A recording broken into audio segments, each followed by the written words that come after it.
Hi guys, how are you all.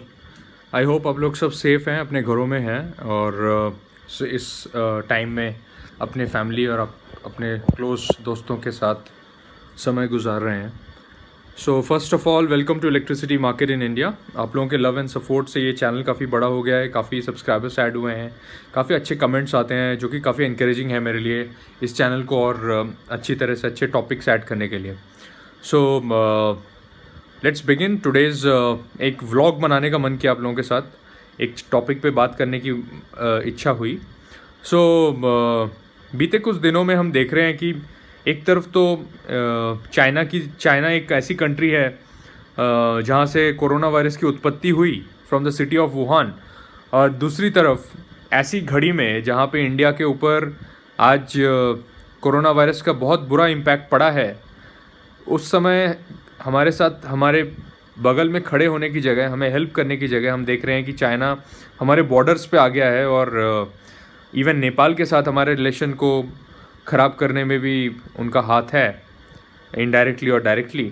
सो इन सब चीज़ों को देखने से मन में दुख होता है कि अगर हमारी कोई नेबर कंट्री हमारे साथ ऐसे करती है तो वो भी इस टाइम पे जहाँ पे ऑलरेडी देश में बहुत सारी इश्यूज़ चल रही हैं, इकोनॉमिकल इश्यूज़ हैं, हेल्थ इश्यूज़ हैं, तो हमारे गवर्नमेंट ने कुछ स्ट्रॉन्ग स्टेप्स लिए हैं।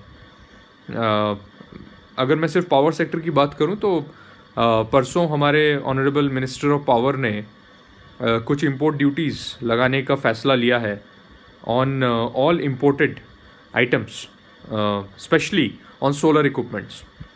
सो आज इस व्लॉग में आने का मेरा मन इसलिए किया because just to share my own personal views कि ये जो इम्पैक्ट होगा इस डिसीजन का, short term impact and medium term impact and long term impact हमारे देश के लिए क्या होने वाला है। This is just my personal view wanted to share with you all. So if you see India's present power sector scenario, so more and less हम लोग अभी जनरेशन सरप्लस है हमारी कंट्री, और इनको आप पिछले दशकों का पॉलिसी इम्प्रूवमेंट बताइए या फिर लास्ट पिछले 10-15 सालों का पॉलिसी इम्प्रूवमेंट बताइए। आज के दिन में हम जितना प्रोड्यूस कर रहे हैं उतनी हमारी ज़रूरत नहीं है। So we are power surplus country. So India की जो प्रेजेंट डिमांड है क्लोज टू 150-160 गीगावाट है, एंड हमारी जो इंस्टॉल्ड कैपेसिटी है वो क्लोज टू 360 गीगावाट्स है, जो कि 3,60,000 मेगावाट है।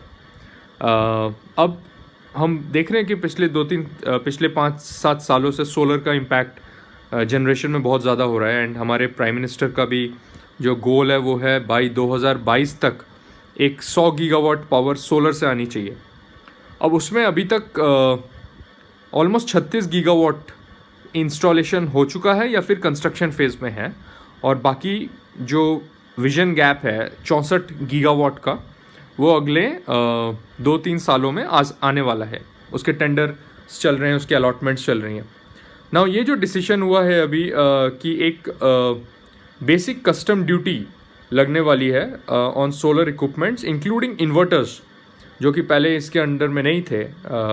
सो थोड़ा सा ब्रीफ कर दूं, इससे पहले एक सेफ गार्ड ड्यूटी होती थी, 2018 में आई थी, जो कि इस साल जुलाई में ख़त्म होने वाली है, और इसका वो आज के दिन में दैट इज़ अराउंड 20%। सो 15%। सो जो भी सामान आएगा उस पर 15% का सेफ गार्ड ड्यूटी लगेगा। तो परसों हमारे ऑनरेबल मिनिस्टर ने एक घोषणा की है कि एक नया कंपोनेंट भी ऐड होगा which is basic custom duty, जो कि 20% से लेके आगे चल के 40% तक हो सकता है। तो all imported items, mind you, it's not only on China, कहीं से भी अगर चाइनीज़ इक्विपमेंट आएगा या कहीं से भी अगर इम्पोर्टेड इक्विपमेंट आएगा उस पर ये ड्यूटीज़ लगेंगी। सो इसका शॉर्ट टर्म इम्पैक्ट पहले एनालाइज करते हैं क्या होगा। तो शॉर्ट टर्म इम्पैक्ट में क्या है, जो गवर्नमेंट प्रोजेक्ट्स हैं जो कि सेकी के हैं, एनटीपीसी के ग्राउंड माउंटेड बड़े प्रोजेक्ट्स हैं, उसमें एक प्रोविज़न रहता है चेंज इन लॉ का। सो जो सोलर डेवलपर्स हैं वो चेंज इन लॉ को इन्वोक करेंगे, एंड वो जो भी इम्पैक्ट आ रहा है इस कॉस्ट एस्केलेशन का वो उसको पास थ्रू कर सकते हैं। बट जो मेजर इम्पैक्ट आएगा इस प्राइस एस्केलेशन का वो आएगा रूफटॉप प्रोजेक्ट्स पे और प्राइवेट पीपीएस पे, क्योंकि private PPS and rooftop projects में चेंज इन लॉ नहीं होता है, जनरली नहीं होता है। उसमें फ़िक्स टैरिफ पे पीपीएस साइन किए जाते हैं, और अगर आपको किसी भी वजह से वो टैरिफ चेंज होता है बिकॉज ऑफ इम्पोर्ट ड्यूटीज़ और अदर ड्यूटीज़, उसको कस्टमर जनरली एक्सेप्ट नहीं करते हैं. सो शॉर्ट टर्म में हम देखेंगे कि इसका डायरेक्ट इम्पैक्ट रूफटॉप इंडस्ट्री पे पड़ने वाला है, क्योंकि प्राइसेस अब बढ़ जाएंगे एंड और ऑन प्राइवेट पीपीएस पे पड़ेगा. Coming on to the generation manufacturing facility in India. Presently India में हमें ज़रूरत है हर साल अराउंड, अभी अगले 3-4 सालों में हर साल 15 से 20 गीगावाट सोलर पैनल की ज़रूरत है हमारे मार्केट में. बट इंडिया में आज के दिन में सिर्फ 3 गीगावाट की मैन्युफैक्चरिंग कैपेसिटी है सोलर पैनल्स की. सो 17 गीगावाट के करीब हम इंपोर्ट करते थे. वो अचानक अब आइदर वो बंद होंगे या फिर उसका प्राइसिंग चेंज हो जाएगा, जिसका इम्पैक्ट सप्लाई चेन पे पड़ेगा पूरा. तो बहुत बड़ी ज़रूरत है अब इंडियन मैन्युफैक्चरर्स को अपने प्रोडक्शन कैपेसिटी को बढ़ाने की और क्वालिटी को मेंटेन करने की. एंड रॉ मटेरियल पे जो हमारा डिपेंडेंस रहता था चाइना पे, अब उसको धीरे धीरे ख़त्म करके हमें ऑल्टरनेट रॉ मटेरियल मार्केट्स ढूंढने पड़ेंगे. सो दिस इज़ जो मीडियम टर्म इम्पैक्ट हमारे कंट्री पे पड़ने वाला है इस चीज़ का. ये एक बहुत बड़ी अपॉर्चुनिटी है उन बिजनेस हाउसेस के लिए जो अब सोलर पैनल मैन्युफैक्चरिंग को सीरियसली ले सकती हैं एंड इंडिया में पूरा एंड टू एंड मैन्युफैक्चरिंग को ध्यान में रख के अपने फैक्ट्रीज लगा सकती हैं. एंड टू एंड मैं इसीलिए बोल रहा हूँ क्योंकि सोलर पैनल्स का जो एंड प्रोडक्ट होता है वो भले ही इंडियन हो, कई इंडियन कंपनीज उसको बनाती हैं, बट उसका जो रॉ मटेरियल होता है ग्लास या EYA वो सब बाहर से इंपोर्ट होता है. So overall it's not completely Indian product, हम अभी भी डिपेंडेंट हैं बाहर की कंट्रीज़ के ऊपर. So it's a very good opportunity to open businesses on these segments. Second is हमारी मैन्युफैक्चरिंग फैसिलिटी बढ़ानी पड़ेगी. 3 गीगावाट से उसको कुछ नहीं तो अराउंड 10 गीगावाट तक करना पड़ेगा. एंड लॉन्ग टर्म इम्पैक्ट, अगर मैं लॉन्ग टर्म की बात करता हूँ तो ये अब बहुत ही क्लियर हो गया है कि हमारी गवर्नमेंट चाहती है कि हमारे डोमेस्टिक मैन्युफैक्चरर्स आगे आएँ और ये जो रिक्वायरमेंट्स का जो विजन गैप हो रहा है इसको पूरा करें. सो और एज इंडियन कंज्यूमर हमें भी इस चीज़ को सपोर्ट करना चाहिए कि भले ही इंडियन पैनल्स अगर थोड़े से महंगे भी हों, we should support our domestic manufacturers. And domestic manufacturers should also see that they should not take advantage of this situation, but rather they should make their products more qualified, more qualitative, more better than the international standards. In any case, India में किसी चीज़ की कमी नहीं है. हमारे standards विदेशों से भी अच्छे स्टैंडर्ड्स हो सकते हैं. और सिर्फ हम डोमेस्टिक मैन्युफैक्चरिंग को बढ़ा के डोमेस्टिक आपूर्ति को पूरा करने का क्यों सोच रहे हैं? हम तो सामान को बाहर भी बेच सकते हैं, हम खुद भी एक्सपोर्ट कर सकते हैं. सो हमें इस तरह से अब सोचना पड़ेगा कि इंस्टेड ऑफ इम्पोर्टिंग हमारा पूरा फोकस अब एक्सपोर्ट्स की तरफ भी जाना चाहिए to earn revenue for our country. So I hope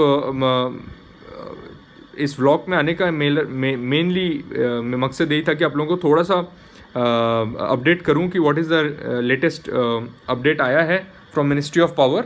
on wind power plants भी कंडीशन सेम है. We are still dependent on imported items on the wind manufacturing. On thermal plants इसका कोई इम्पैक्ट नहीं है, बिकॉज इन एनी केस हम लोग धीरे धीरे इम्पोर्टेड कोल पे अपनी डिपेंडेंसी कम कर रहे हैं और डोमेस्टिक माइंस को अब ऑक्शन करने की बात मिनिस्ट्री ऑफ कोल और मिनिस्ट्री ऑफ पावर ने बोल दिया है. सो धीरे धीरे ये सारे माइंस अब ऑक्शन होंगे और more and more thermal power plants. Still आज के दिन में भी हमारा कंट्री 63% डिपेंडेंट है थर्मल पावर प्लांट्स की प्रोडक्शन के ऊपर. सो धीरे धीरे ये सारे प्रोडक्शन हम शिफ्ट करेंगे इम्पोर्टेड कोल से डोमेस्टिक कोल की तरफ. So these are positive steps which our government is taking and we should support that. And hopefully over the next 5-6 years we will have enough production capacity to not only fulfill हमारे देश की खुद की requirements but also to export to other countries. So यही था मेरा message. Hope all of you stay well, be safe. Thank you and Jai Hind.